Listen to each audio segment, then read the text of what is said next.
the person who doesn't have emunah, bitachon in Hashem, he demands that Hashem should give him parnasat tova first, and then he goes and he serves Hashem.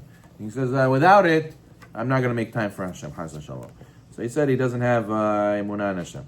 So what happened?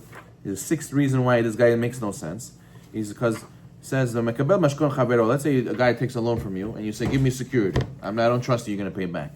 So what do? That means that you're not so close to him, right? But what if the guy taking the loan from you was your relative, was your brother? You would take a security from him? No, you would be so embarrassed to ask you for security, like as if you don't trust him, right?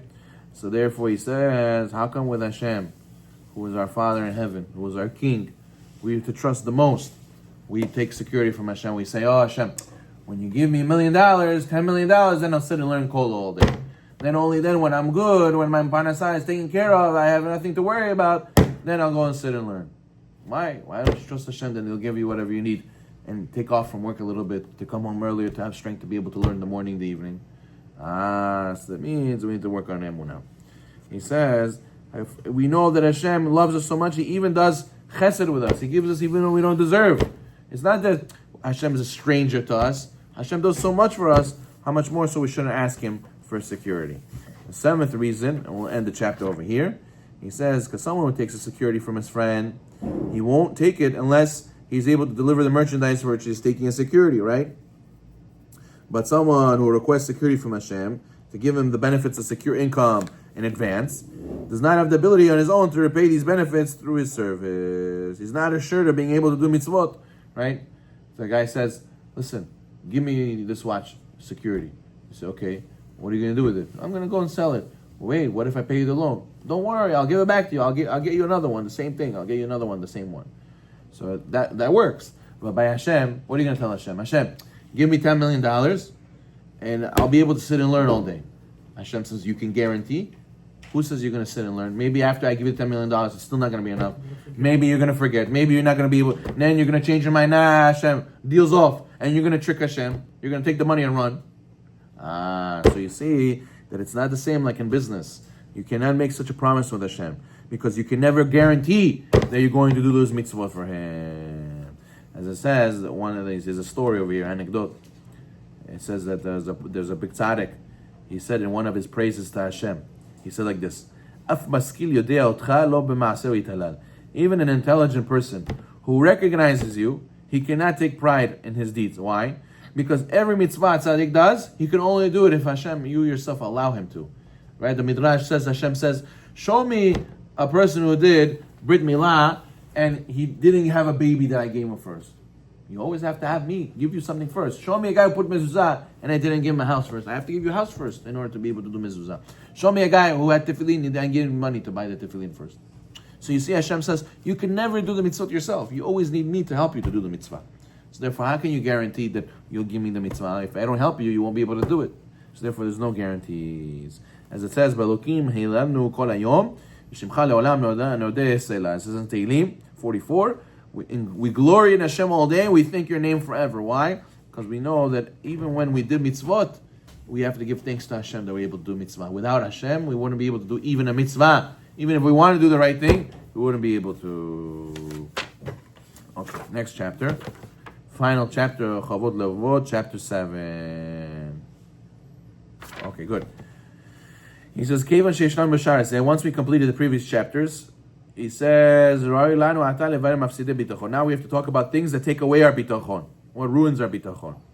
He's number one, mafsidav od istichlut b'inyan borei midatov atovot. Number one way to lose your bitachon is to be ignorant. What does it mean to be ignorant? To study about the power of the Creator and Hashem's attributes. Ki mi she'enu mevin rachamei borei keli borav v'anagato alehem libo lo yanuach libo lo yismoch alav. Right? You go and I tell you, Abraham, you should go and hire this caterer. It's the best. He's good? He said, I don't know, I never had him. So how you know it's good? So why are you recommending to me? If you had it before and you know what it is, so then you can recommend it. Same thing with Hashem. You tell a guy, have bitachon, have bitachon. Who is this Hashem? He's the best. You know him? No, I don't know him. So how can you recommend it? Go and study what Hashem does. Go and see what He does. Go and know the greatness of Hashem. And then you can recommend, and then you can have bitachon. Imagine tell a guy, have bitachon. Well, you press a button, oh, bitachon, that's it, finished. I have bitachon now. No, you gotta study, you gotta see what Hashem does, the miracle He does. What does the Torah say that Hashem will do for you if you do the mitzvot? So you gotta study about it. And then, so when you don't study bitachon, you don't study emunah, of course you're not gonna know Hashem. Of course you're not gonna have bitachon. Okay. Number 2. Sichluto b'mitzvot haborei yitbarach.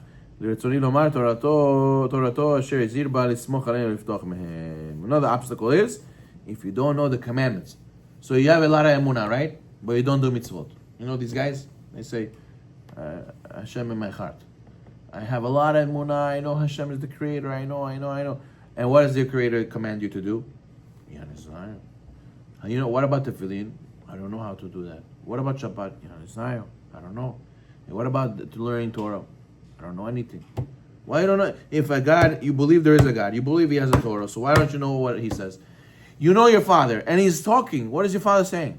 I don't know what he says. He's talking. My father's talking, but I don't know what he says. I'm not going to do what he says. I don't know. So, do you believe in Him or no? Is He your father or not? I don't understand. So therefore, He says, as it says in Pasuk, Ubehanununi na bezot. Malachi says, test me now with this. What does that mean? It means that Hashem tells us in the Torah many times to have bitachon and to trust me. Hashem says by maaser what? What does He say by maaser? Test me. With the maaser you will see I will deliver for you. So you don't know, if you don't know these things, how are you going to supposed to have bitachon? If you don't know these things, it's going to take away from your bitachon in Hashem. As it says, bitchu b'Hashem adead.